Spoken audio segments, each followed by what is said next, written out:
Komisi Pemilihan Umum atau KPU akan menggelar pilkada ulang jika calon tunggal kalah dari kota kosong di Pilkada 2024. Calon tunggal pada Pilkada serentak 2024 harus memperoleh lebih dari 50% suara sah. Jika tidak, daerah tersebut dipimpin oleh penjabat sementara.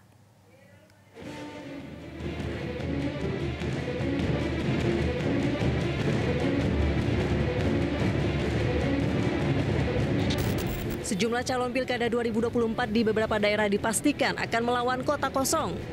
Mereka menjadi calon tunggal yang tidak mempunyai lawan tanding. Dari data final KPU, total ada 43 daerah dengan kandidat tunggal dari 545 daerah yang menyelenggarakan pilkada 2024. Penyelenggaraan pilkada dengan calon tunggal itu tersebar di 1 provinsi, 37 kabupaten, dan 5 kota.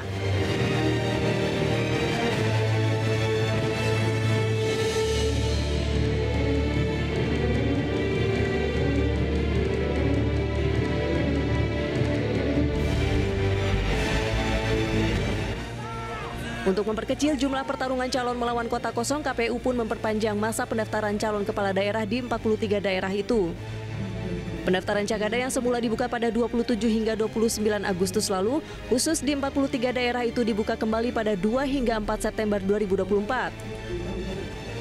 Ketua Divisi Teknis KPU Idam Holik menyatakan ketika calon tunggal kalah, sesuai ketentuan pasal 54D ayat 3 Undang-Undang Nomor 10 Tahun 2016, ada pilkada ulang yang bisa diselenggarakan pada tahun berikutnya atau sesuai dengan jadwal 5 tahun sekali. Kami dalam pengaturan teknis berupaya untuk mendorong agar tidak terjadinya calon tunggal ya.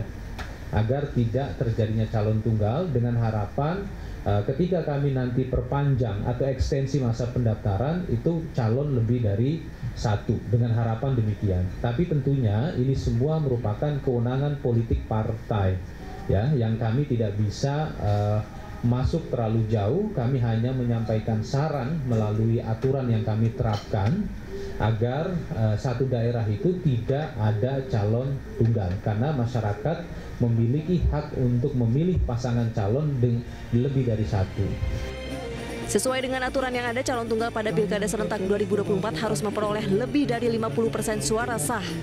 Jika tidak, daerah itu dipimpin oleh penjabat.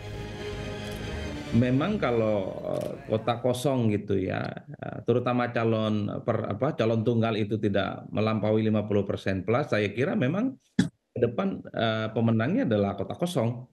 Kota kosong dalam arti bahwa dia akan dipimpin oleh penjabat yang saya kira dalam beberapa masa ke depan dia akan ditunjuk oleh pemerintah sebagai kepanjangan tangan pemerintah. Ini yang saya kira tinggal kita cek apakah 43 ya yang melawan kota kosong ini justru tidak melampaui 50% plus itu. Karena ini tentu akan menjadi satu tantangan yang menurut saya tidak main-main. Karena untuk mencapai perolehan suara 50% itu bukan perkara gampang. Putusan Mahkamah Konstitusi soal ambang batas pencalonan pada Pilkada 2024 berhasil menekan terjadinya pilkada hanya dengan 1 pasang calon. Namun penurunan itu rupanya belum terlalu signifikan. Iya, kalau kita lihat putusan Mahkamah Konstitusi sebenarnya berkontribusi menekan calon tunggal, walaupun itu lebih terasa dampaknya di tingkat provinsi. Nah, Pilkada 2024 ini pengulangan daerah-daerah yang berpilkada antara rentang 2017, 2018, dan 2020. Kalau diperhatikan memang angkanya sementara masih di bawah 50 daerah. Nah, terjadi penurunan sedikit, tetapi angkanya tetap konsisten persentasenya antara 8-9% dari jumlah daerah yang bahkan sampai 10% ya. Kalau 545 hampir 10% lah. Jelajahi cara baru mendapatkan informasi. Download Metro TV Extend sekarang.